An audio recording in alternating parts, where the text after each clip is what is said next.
Assalamualaikum warahmatullahi wabarakatuh. Alhamdulillah, wassalatu wassalamu ala rasulillah wa ala alihi wa sahbihi mawala amma ba'du. Bersyukur kehadirat Allah subhanahu wa ta'ala, salawat dan salam kepada Rasulullah sallallahu alaihi wasallam. Yang kami hormati Bapak Ijal Wadalmi SAI MSI selaku pembimbing dalam mata kuliah Ekonomi Islam, kemudian kepada para audien yang mendengarkan. Baiklah, pada kesempatan kali ini izinkan kami untuk menjelaskan beberapa pembahasan yang mengenai tentang struktur pasar, iklan, dan juga penciptaan permintaan. Adapun pembahasan yang pertama yaitu tentang struktur pasar. Struktur pasar yang pertama itu ada monopoli. Monopoli sendiri itu berasal dari bahasa Yunani yang terdiri dari dua kata, monos dan polein. Monos berarti satu atau tunggal, sedangkan polein berarti penjual. Nah, dari dua kata tersebut dapat kita tarik kesimpulan bahwasanya monopoli ialah keadaan suatu pasar yang dimana di dalam pasar tersebut hanya terdapat seorang penjual saja, atau penjual tunggal. Kemudian menurut Tati Soeharti dan Fakhur Razi dalam bukunya Teori Ekonomi Mikro menjelaskan bahwasanya monopoli adalah kondisi suatu pasar yang dimana hanya terdapat satu produsen dengan satu komoditas atau barang atau satu barang tertentu, yang dimana barang tersebut tidak dapat diproduksi oleh produsen lain dan tidak ada barang pengganti yang mirip dengan hasil atau output atau komoditas yang diterbitkan atau dikeluarkan oleh pihak produsen tersebut.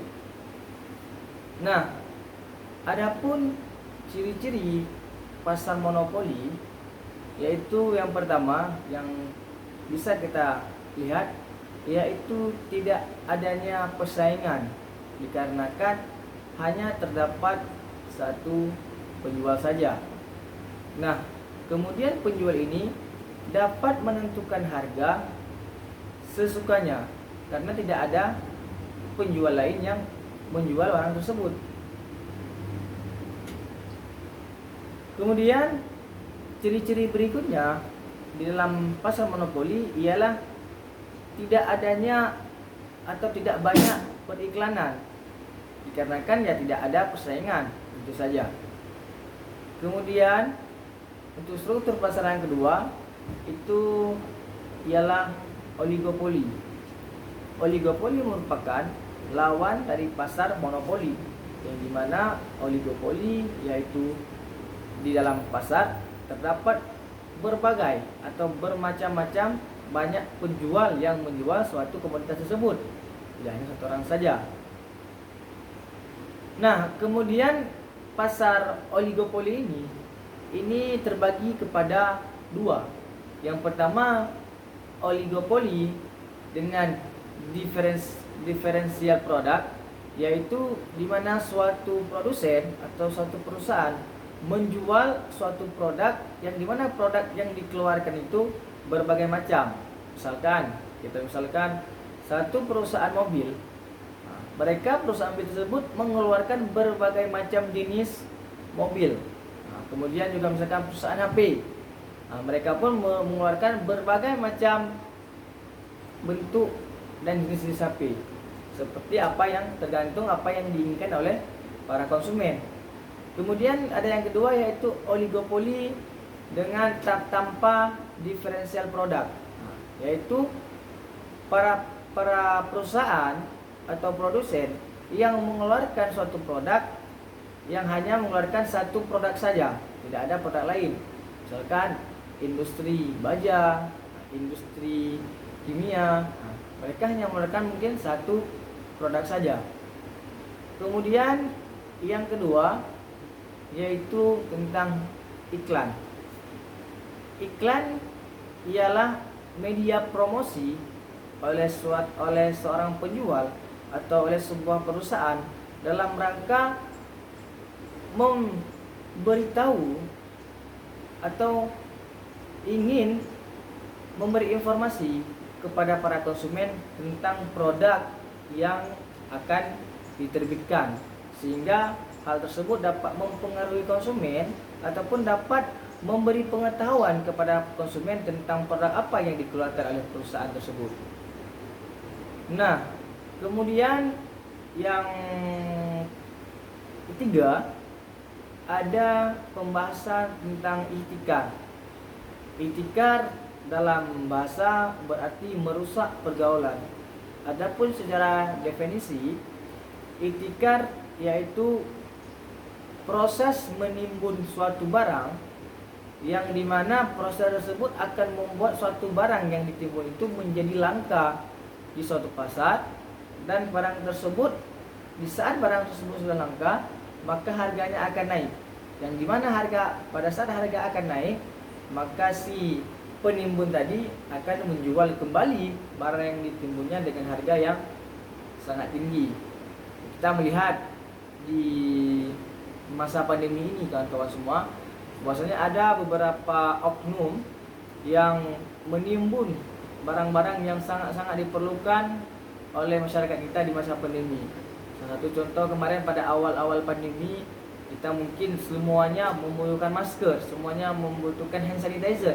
Yang di mana saat kita mungkin pergi ke tempat yang dulunya mudah ditemukan, seperti misalkan Indomaret atau Alfamart, itu sangat-sangat sulit untuk ditemukan.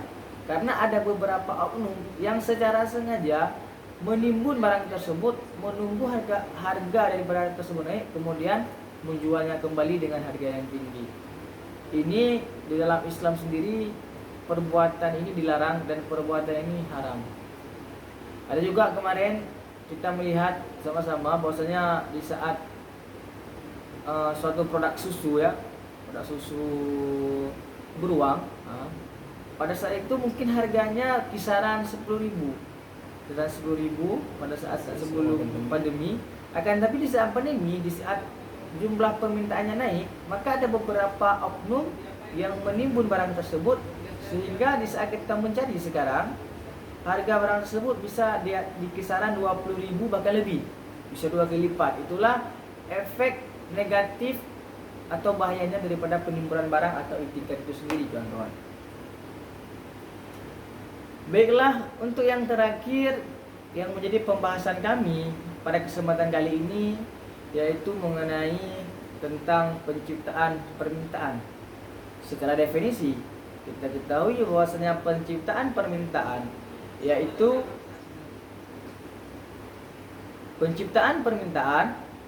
yaitu tingkat permintaan seseorang atau konsumen terhadap suatu barang pada tingkatan harga tertentu. Nah, maksudnya apa?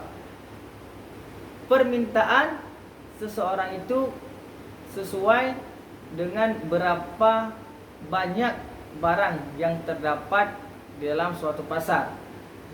Hukum daripada permintaan tersebut yaitu apabila harga suatu barang naik, maka permintaan daripada barang tersebut akan menurun. Adapun sebaliknya, apabila harga daripada suatu barang itu turun, maka permintaan terhadap barang tersebut akan naik. Kemudian ada beberapa faktor yang mempengaruhi permintaan di pasar terhadap suatu barang. Yang pertama yaitu pendapatan. Pendapatan seseorang dapat mempengaruhi terhadap suatu permintaan. Apabila pendapatan seseorang naik, maka permintaannya pun terhadap sesuatu barang itu akan naik. Misalkan pendapatan seseorang di atas 10 juta misalkan, maka permintaannya terhadap kebutuhannya sehari-hari akan naik. Misalkan kebutuhan makan, kemudian kebutuhan rumah tangga seperti listrik, air dan lain sebagainya akan meningkat sesuai dengan pendapatannya itu sendiri. Kemudian selanjutnya yang mempengaruhi yaitu merek atau bisa katakan selera. Selera seseorang terhadap suatu barang itu dapat mempengaruhi permintaan seseorang. Mungkin saja bagi masyarakat biasa mereka hanya menginginkan, kita kasih misal misalkan sepatu dalam kisaran 200.000, 300.000 pun sudah kita dapatkan. Akan tetapi ada beberapa orang yang mempunyai selera yang lebih tinggi sehingga mereka akan mencari barang yang harganya mungkin yang sangat-sangat tinggi. Kemudian selanjutnya yang mempengaruhi daripada suatu permintaan yaitu jumlah penduduk. Kita ketahui bersama bahwasanya permintaan di dalam suatu desa yang penduduknya sedikit dengan permintaan di suatu kota yang penduduknya banyak itu tentu berbeda. Mungkin permintaan terhadap suatu barang di kota, kita misalkan permintaan terhadap sepatu, mungkin itu akan lebih banyak dibandingkan permintaan sepatu yang ada di desa. Karena penduduk yang ada di kota itu lebih banyak daripada penduduk yang ada di kota. Nah, kemudian ada beberapa perbedaan di antara permintaan di dalam hukum Islam maupun permintaan di dalam hukum konvensional. Kita ketahui bahwasanya secara pengertian atau secara definisi tidak ada perbedaan di antara permintaan di dalam ekonomi Islam maupun dalam ekonomi konvensional. Tetapi perlu kita garis bawahi, ada beberapa prinsip-prinsip dasar yang membedakan di antara permintaan menurut ekonomi Islam maupun permintaan menurut ekonomi konvensional. Karena ekonomi Islam itu berlandaskan kepada Al-Quran dan Sunnah dan juga ijma' para ulama yang menitik beratkan kepada kemaslahatan umat. Nah, sedangkan landasan daripada ekonomi konvensional itu adalah kapitalisme, yang dimana mereka menginginkan suatu laba atau suatu keuntungan sebanyak mungkin. Bagaimana suatu perusahaan itu bisa mengeruk sebanyak mungkin laba atau untung. Akan tetapi di dalam ekonomi Islam tidak seperti demikian. Dalam ekonomi Islam kemaslahatan umatlah yang diutamakan. Mungkin sekian penjelasan kami. Kami mohon maaf atas segala kekurangan. Kemudian kepada kawan-kawan dan juga audien yang menyaksikan video ini, kami berharap video ini dapat bermanfaat. Kemudian kami akhiri, wabillahi taufiq wal hidayah. Assalamualaikum warahmatullahi wabarakatuh.